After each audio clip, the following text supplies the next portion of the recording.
Thank you for having me here today. We're extremely proud to be the sponsors of this hackathon. We love the developments of any kind, and we have a special product for all of you here today. It's Rarible Protocol. It was pre-released, I guess, on the NFT hack a while ago, and since then we've learned a lot. There are several teams working on top of Rarible Protocol right now. Just yesterday, the app Sing went live on Rarible Protocol using lazy minting mainly. So Rarible Protocol allows you to do a lot of cool stuff, and we are more than happy to work with all of you on the next wave of the adoption of the protocol. We learned a lot from the first teams, and that's why we improved how the protocol works. And today I want to talk to you about how to use it and what is the overall philosophy of the Rarible protocol. So let me share the screen real quick here, and I'll start. So Rarible protocol, the idea in general is to build the liquidity layer for the NFT ecosystem. Just because right now we've built Rarible for almost 2 years now, and one of the hardest things to build or to crack was to acquire the liquidity on the marketplace. Is the hardest problem to get, because when you're building something new, there are no buyers to work with sellers, and when the sellers come, they feel sad, and the same works vice versa. If there is a buyer but no real items, so they also feel upset. So to kick the ball rolling, to kickstart the network effect for the marketplace, you really need some initial liquidity, and that's why we built Rarible Protocol. It's basically the set of smart contracts and indexing backends on top of that to allow you to interact with existing shared order book with a lot of liquidity. All the Raribles users, like 500,000 users monthly, are at your hands when you're using Rarible Protocol. That's the most important part about Rarible Protocol.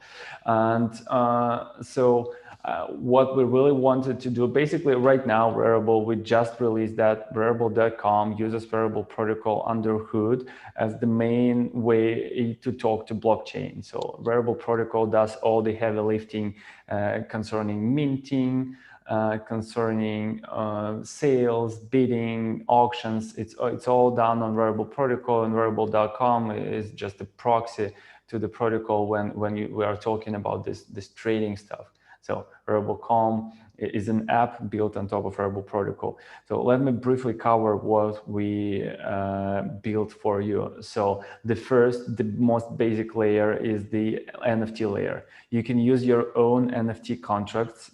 Any ERC 721 or 1155 contracts are compatible with our trading smart contracts.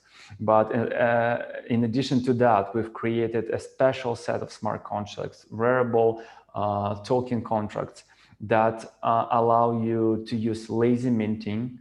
So that means to create items that doesn't live on chain before they are bought.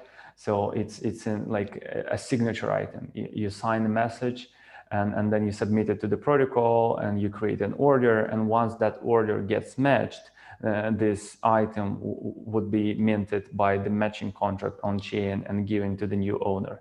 So that basically uncover the minting to all the people out there without the need to have ETH to pay the gas prices. It's not expensive these days, but still that's an entry barrier. Right now, you can just support Fortmatic or any other great custodian wallet, and the user would only need to sign the message in order to create an item. That's really powerful. Aside from the lazy minting, these user contracts, the user token contracts, they support such nice things as baked-in royalties. So you can specify the arbitrary set of royalties that would be respected by the exchange contract on every secondary sale. And aside from that, you can also specify multiple creators. So instantly enabled collaborations. I guess the space really lacks a nice app for the collaborations. And if everybody is building it today, that would be really cool. So it's all supported on the Rarible smart contract for the token for the NFT created. So if you want to build a great NFT asset, you can fork the Rarible token contract, create your own collection, out of it, deploy it, and enjoy the lazy minting and multiple creators, all of that. So the second big part of Rarible protocol is actually matching contract. It's the contract that does the swaps.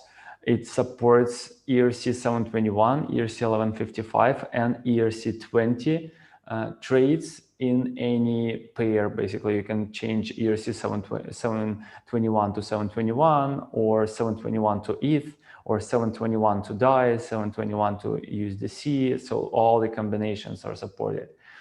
The main thing that you need to understand probably is that the order storage is off-chain. So in order to create the order, you just need to sign the message that I am the wallet 0x blah, blah, blah. I want to sell that NFT that I own for 10 DAI. So there are like two sides of the order, the asset that you want to make or you want to give, and the asset that you want to take, you want to receive in response. So two-sided order, you combine that message, you're signing it, and you submit it to the protocol. You submit it to the backend API that would store the order and that you can query for all other orders. That's how shared order book is implemented. So it's a backend API that you can store orders on. And if you want to buy an item, now you're creating a counter order. The counter order is the same order basically, but where you specify it as a make, you now specify the make asset as money. I want to give money and I want to receive an NFT. And again, you can either store this in the API, or you can take these two orders and go to the contract and match them. So that's that simple. Basically, again, I want to sell an NFT, so I'm assigning a message, and I also calling an approval function. So I need to allow the contract to take my NFT without my knowledge. I might be offline. I'm approving an NFT. I'm signing the order. I store it on the backend. So now, how does the auction work? The auctions are basically the consecutive bids, and bid is just the order which comes before the sell order. It's a buy order which comes before the sell order. The buy order is when you're making, so the make part of the order is money and take part of the order is NFT. And again, you need to call an approval for your make part of an order, and then you can match an order. That's the basic architecture. There is a lot of features and that our matching engine supports. It supports multiple payouts, so you can specify again the arbitrary set of addresses that would receive the appropriate amount of funds that you specified in the order. It supports it all obviously respects all the royalties that it finds in the asset, and it also allows you, I guess that's the most important feature out of all of them, it allows you to instantly monetize your use of the protocol. It allows you to specify the front-end fee. So each front-end through which the order was submitted can add the fee on top, and when the matching engine works, it just transfers the fee to the front-end address. This is really important for everybody who wants to work on top of the protocol, because like we understand that you want to have a sustainable business. And it's important to understand that there is a sell order and the buy order, and each of these orders can have its own respectful fee. So if there is a one front end that specifies on minting, you can only mint through that front end. You are like really targeted to acquire the best talent out there. And these people come to your front end and they mint a token on your front end and they put it for sale on your front end. So when they put it for sale, they create a sell order, and the minting front end adds a sell order fee that they will receive once the order is matched. Now this order is in the shared order book. Everybody can match against it. And now there is a wallet. Imagine there is a wallet that doesn't do any minting, but they have a lot of users, and they show all the orders for sale to their users. So when the users come to that front end, they create a buy order, in respectful buy order to match the sell order. And now this wallet as a front end adds its own fees to that front end. So now when the orders will be matched, the protocol will receive the fee, the front end that created the sell order would receive the fee, and the front end that created the buy order would receive the fee. So there is like a full supply chain from the seller to the buyer. So this is the main things to understand. On top of that, we have an indexing layer, the back end that listens to the blockchain to understand all the things that happened. Every NFT transfer, every NFT creation, every NFT burn or a sale is indexed by this layer. And once you submit your NFT for mint, you can now query that in the indexing layer. So basically, there are all the tools that you need to build either a marketplace or a minting tool, or even the contract that wants to interact with other contracts. So as a task for this hackathon is like to build something on top of protocol. The sky is the limit. In the imagination, you can choose anything.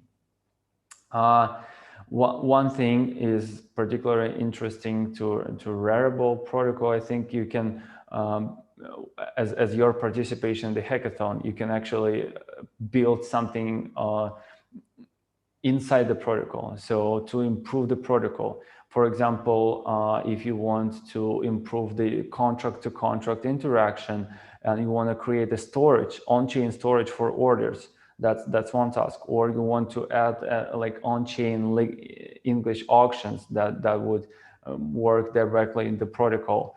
That's all like a part of the scope as well. So here is the rarible.org website with all the resources that you need. You can join the Discord and ask for the questions. And basically the three most important links here is like contract addresses. It's our contracts deployed on mainnet and Brinkibai and Ropsten. You can find the addresses here, as well as API reference and tutorials for the protocol. So API reference is the most up-to-date controller listing for the indexing service.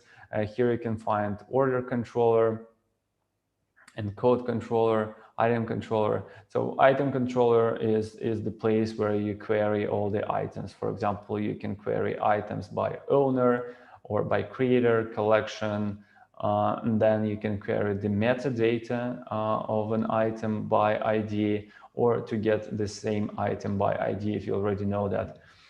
Here on the right side, you can find the API endpoints to query the protocol. Here again, the Ropsten, Rinkibai, and mainnet, all three endpoints are here.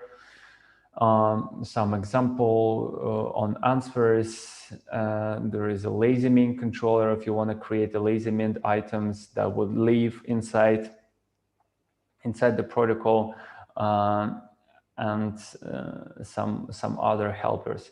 So if we try to get on the overall protocol flow, so at first you need to create an item. In order to create an item, you need to call the lazy mint controller if you want to create a lazy mint item, or you can call your contract mint and transfer function on Rarible ERC 721 1155 contracts. There is a little helper function that will help you to generate the token ID that you need to pass. We are pre-creating the token IDs.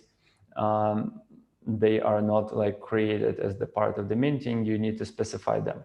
So you're calling here the generate token ID, then you create a lazy mint item. In order to create the lazy mint item, you need to combine a structure, something like this. So it's a type, contract, token ID, URI, creators, royalties, and the signature. So you need to sign this message without this field in order to create a lazy mint. And then you submit it here, basically, to the create lazy mint. As soon as you did that, you want to create a sell order. So to create a sell order, you're going to encode controller and you are creating the order. So the maker is you basically want to make an asset. The asset is ERC 721. Here is an example for the bid. So if you want to create a sell order, the asset would be ERC 721, and here would be let me find it here. Yeah, you can find it. So ERC 721 and the contract and token ID, you pass it here. Contract, token ID, and ERC 721. Then the taker is empty, and what you want to get in response. You want to have 10 ETH in response. Salt is the random number. Start end is the time constraints for that order to get live. Here is the data field. You need to have the Rarible v2 data, and you can specify payouts and origin fees. Origin fees is this front-end fees that you want to pass, and you need to sign this order, the signature. So why encode controller? So this controller would return you the special encoded the encoded structure that you need to sign using EIP 712. It's the signature. It's the typed signature that you need to use to sign this order. So basically, this encode controller is returning you all the data that you need to pass into EIP 712 to create the order, to sign the order on the front end. It also gives you the transfer proxy address. It's the address to which you need to approve your item. You need to approve, you're selling an NFT, you need to approve the spending of that NFT to this particular address.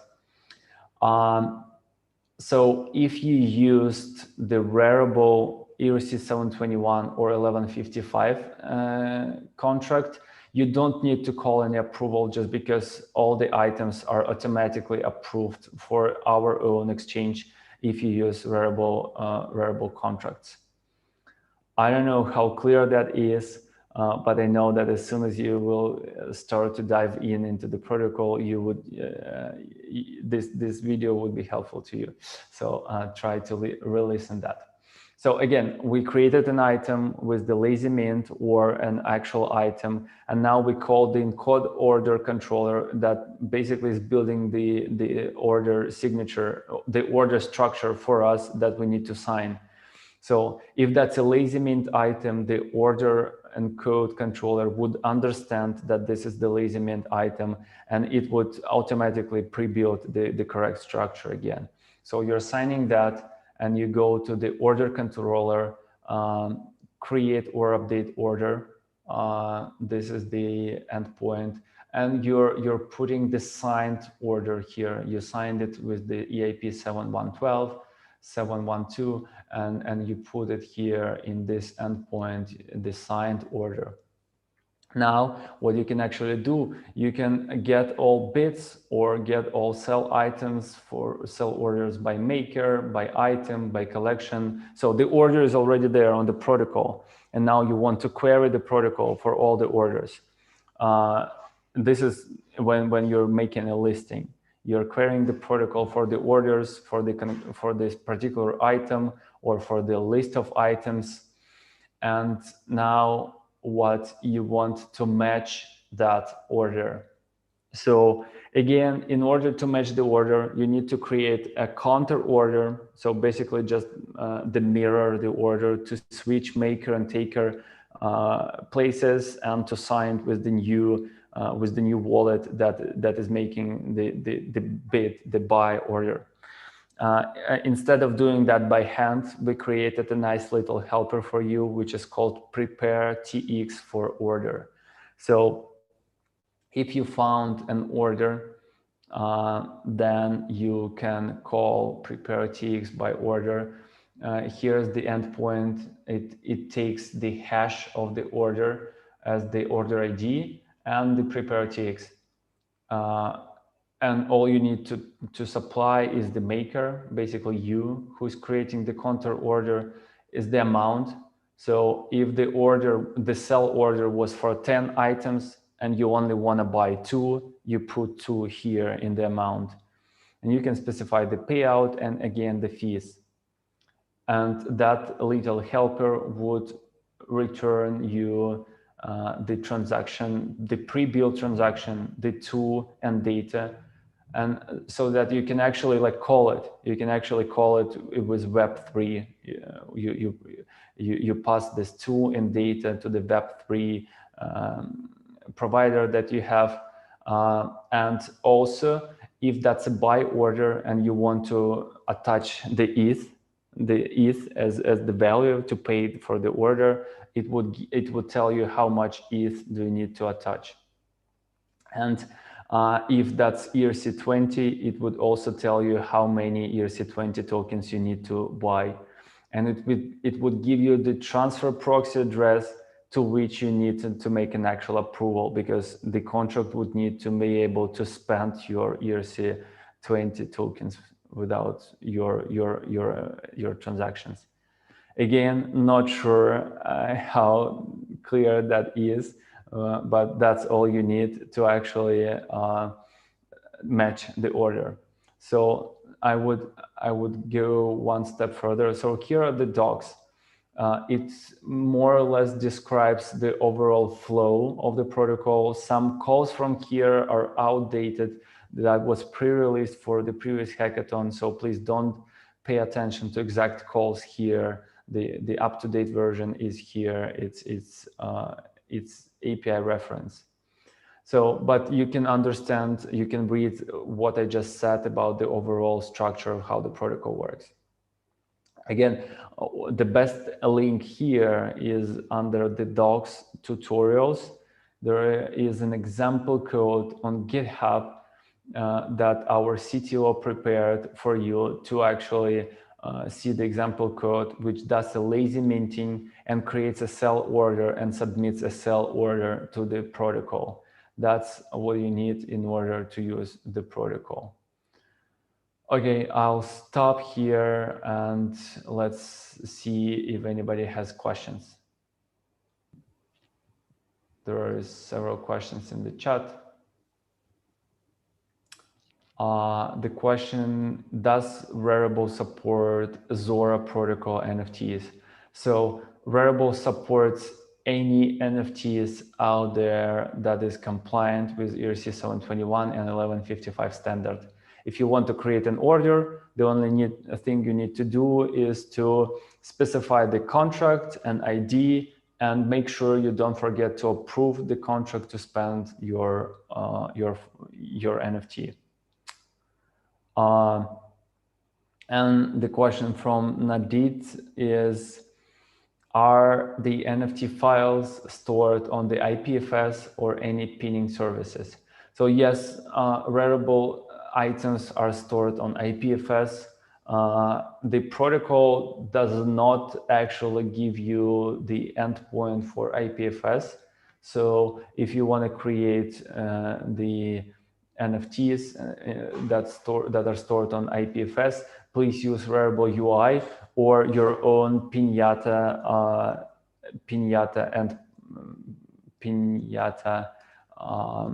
credentials to upload to IPFS. The next question, does Rarible support any other networks besides ETH mainnet?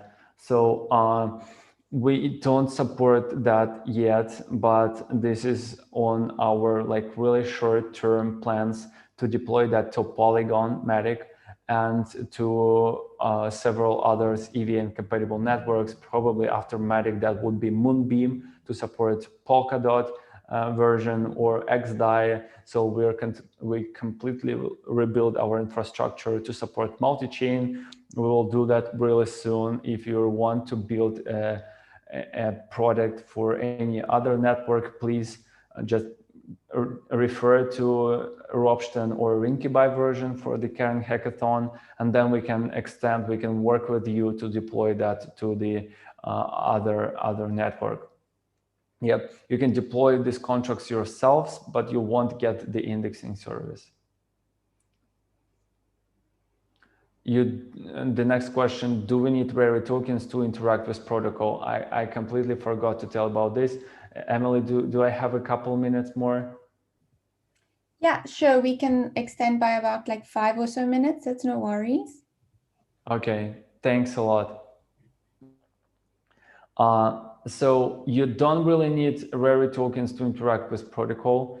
The best thing is that you will actually get Rarible tokens for interacting with protocol.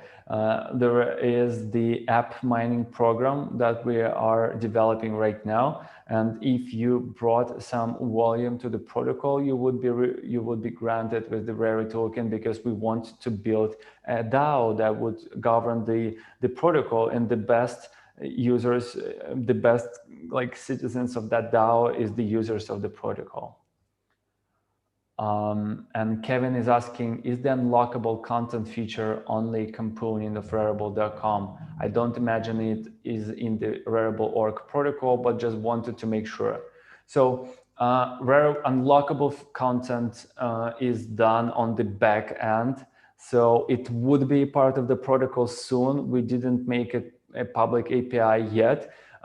If you want to interact with unlockable, you can try to just find the call for the unlockable API endpoint from the network tab of your developers tool in the browser and use it.